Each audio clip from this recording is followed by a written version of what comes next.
Hello, boys and girls. My name is Maria Dismondy, and I'm going to go over today's recap from the Sunny Side Homeschool, where we're learning about positive character traits here at home during the COVID-19 closure. Today, we're talking about responsibility. I started the lesson off today, and these are live lessons. They're 30 minutes long, but parents, I do record a short recap, okay? So we started off by reading the entire story about the little red hen. The little red hen had a responsibility. She wanted to make bread.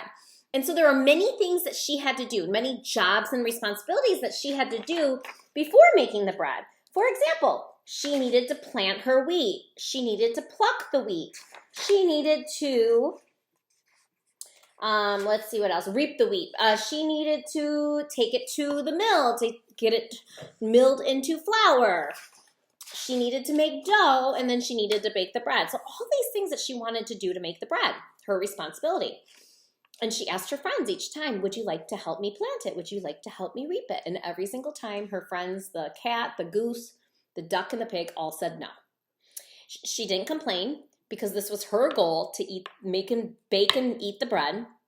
And she just kept doing the work. She was a problem solver. She asked her friends. They said no a bunch of times, but she kept on doing the job. At the end of the story, she said, well, who would like to help me eat the bread? And you know what happened? They all said they wanted to help eat the bread, which I don't think is very nice. I think that it's okay to say to someone, I can't help you with that. It's okay to say no. But she did ask her friends about 5 or 6 different times if they could help. And then at the end, she said, would you like to eat it? And they said yes. So there's two sides to every story. Some might say, well, she's being kind and she's sharing the bread with them. Yes, but I think if you go back in this book, her friends, every single time she asks for help, they're playing. So it's not like they're doing a responsibility. So you want to think about friendships and responsibility and being at home right now. And let's say in your sibling relationships, and maybe your little sister asks you a lot to help, and maybe you say no, no, no, no, no. Maybe how about for every 2 no's, you say a yes and help. So it depends on what you're doing. Are you doing your schoolwork? Then you should continue doing your schoolwork. But you want to think about helping others. But the point of the book is that it was her wish to make the bread, and she wasn't complaining that they said no. And she wasn't blaming them. No, I can't make the bread because you won't help me. She took on the responsibility and she fulfilled it. So that's the main point. There's a lot of lessons you can get from that book. So then what we did is we watched a video, and it was about a man who was in a lighthouse, and his job was to make sure that the light was always working and that it beamed bright. And for those of you who don't know about lighthouses, but for many, many years, lighthouses were active and worked as a safety net for ships who are coming in from sea. So if the ship was coming in the middle of the night and it was really dark, they might run into the land, and it could be very dangerous. So a lighthouse would help them, would help guide them in safely.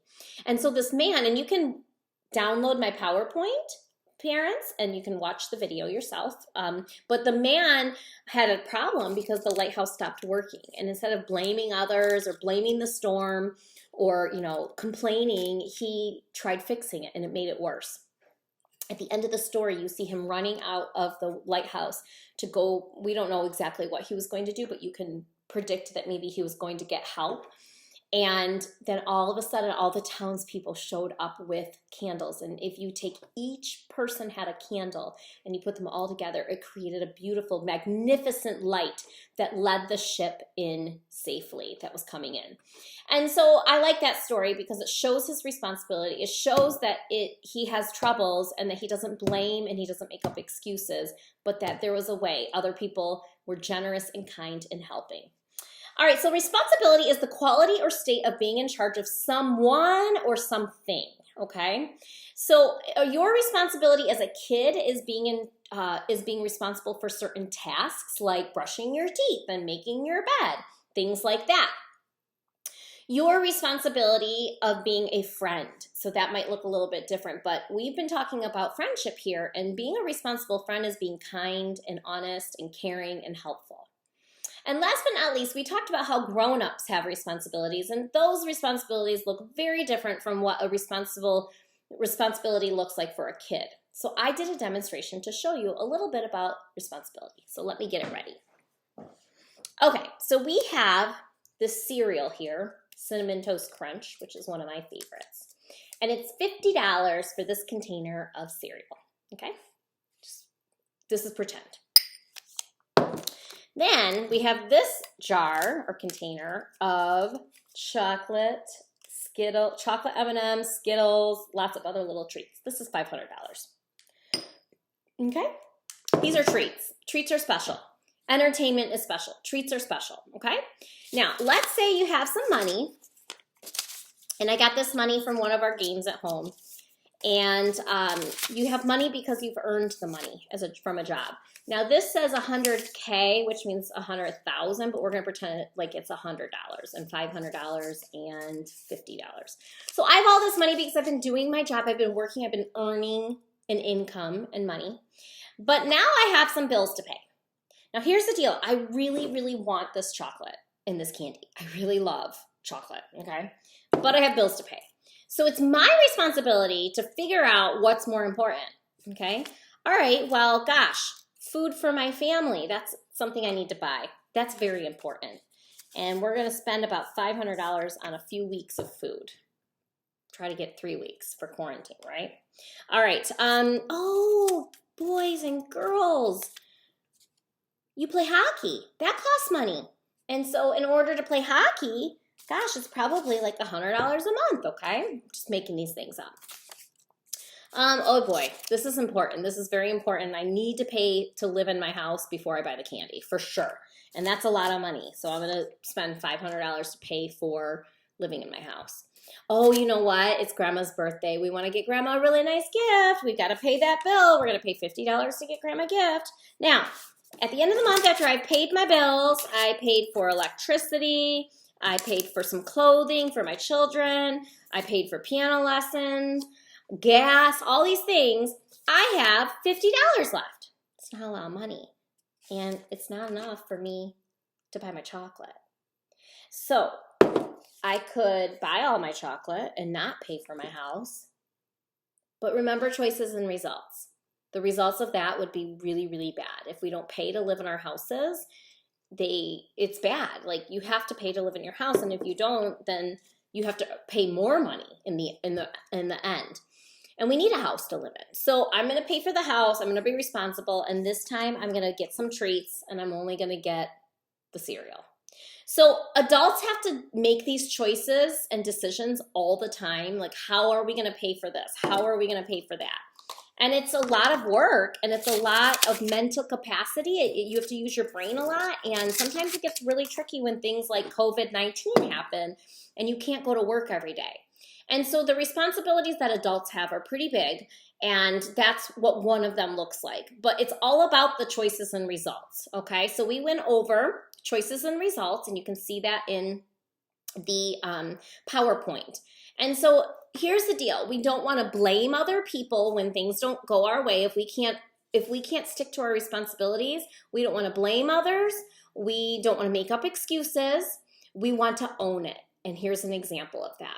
Let's say, like, you were playing with a toy and Mom said, "Hey, Joe, it's time to come down for dinner," and you don't stop playing.